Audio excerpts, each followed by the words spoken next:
Jolan and Anna is a very unique summon inside of Shadow the Erdtree DLC, and it takes a couple different steps and a whole questline to actually get to the point where you can use this summon. I'll be quickly going through the steps on how you can unlock this summon without spoiling the questline associated with it. Let's get into it.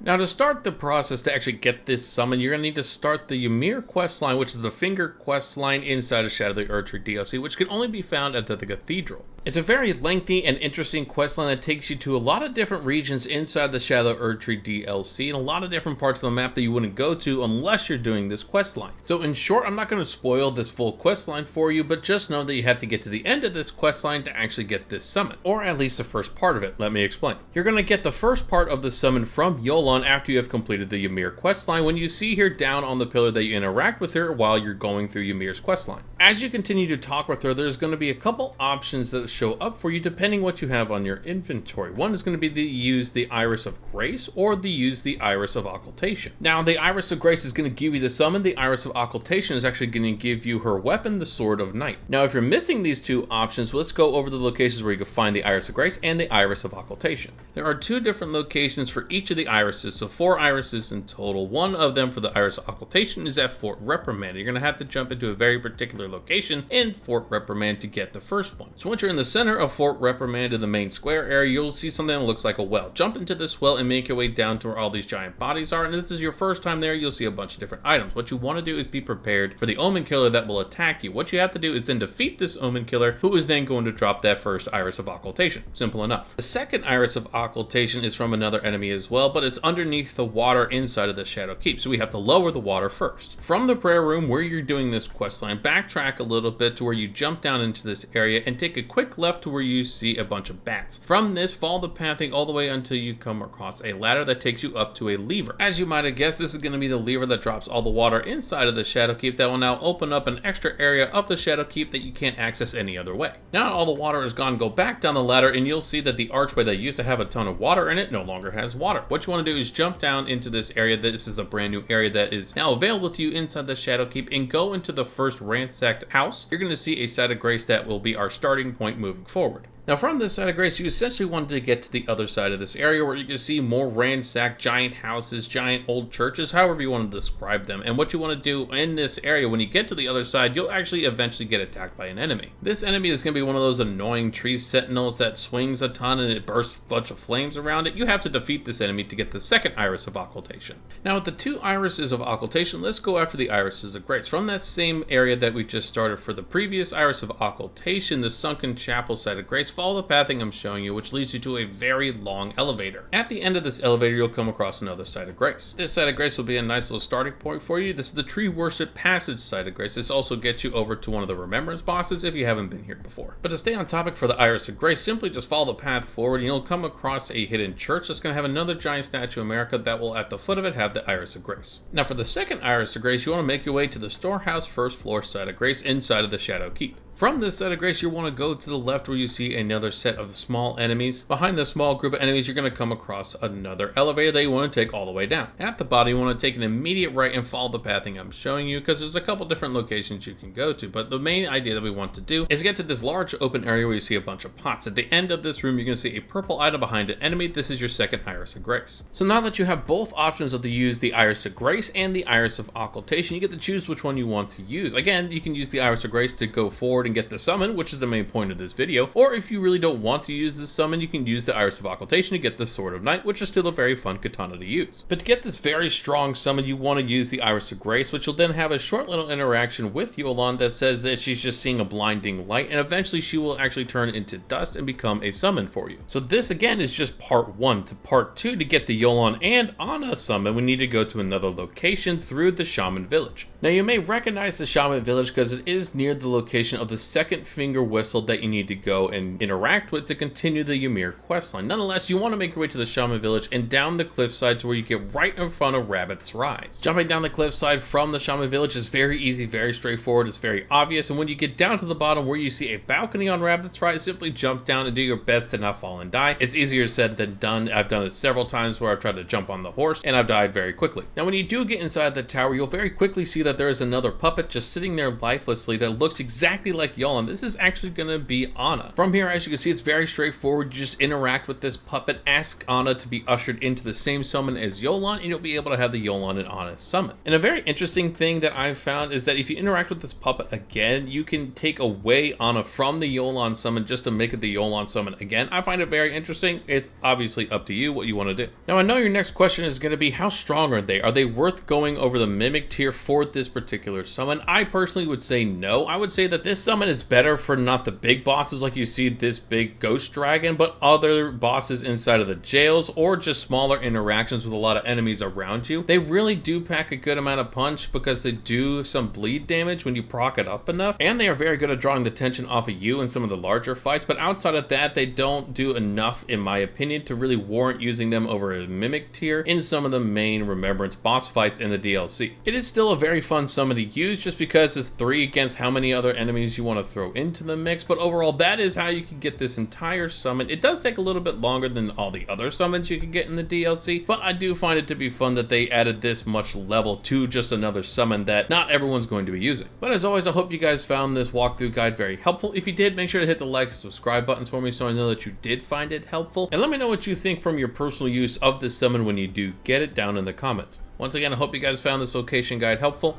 I'll catch you in the next one.